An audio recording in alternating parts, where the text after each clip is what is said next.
Hello and welcome to Abhith Siksha. In today's video, let us explore air pressure with some fun activities.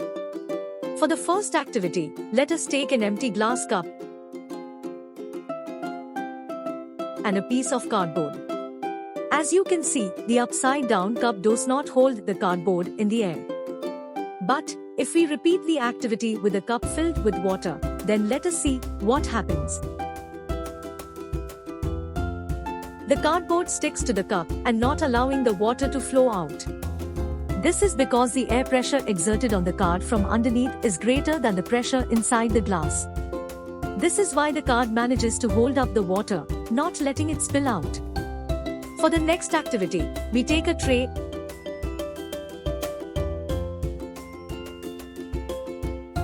and a sheet of paper which is moistened to secure in place. Then we light a candle and place it on the tray. Now, we gently cover the candle with an empty glass and wait a few seconds till the candle blows out.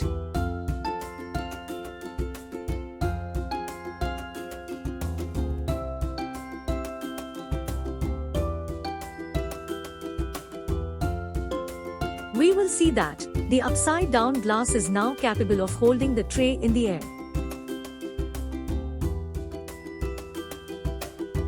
What if we place some weights in the tray and try again?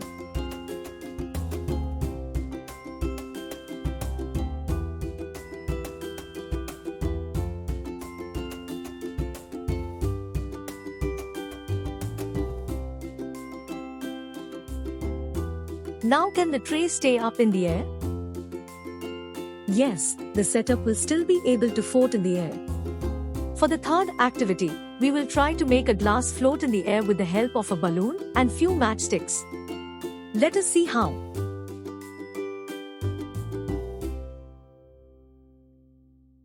As the flame extinguishes, we will observe that the balloon gets sucked inside the glass. Lifting the balloon gives us the illusion of the glass floating in the air. The reason behind the second and third activity is that, as the candle flame blows out and the air cools, the cool air contracts, making the air pressure inside the glass drop. The difference of air pressure inside and outside the glass creates a suction.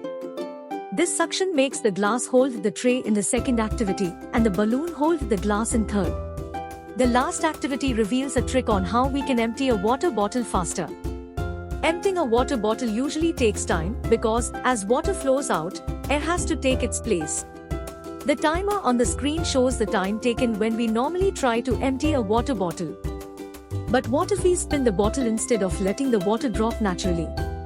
If we spin the bottle, water inside is thrown out to the sides of the bottle, leaving a gap up the middle. This gap is used by the air for its travel. The time on the screen gives us a clear observation that we can empty a water bottle faster if it is spun beforehand. I hope these activities helped you understand air pressure better. We will be back with more fun and interesting activities. For more such videos, please like, share and subscribe our channel, Abhith Siksha.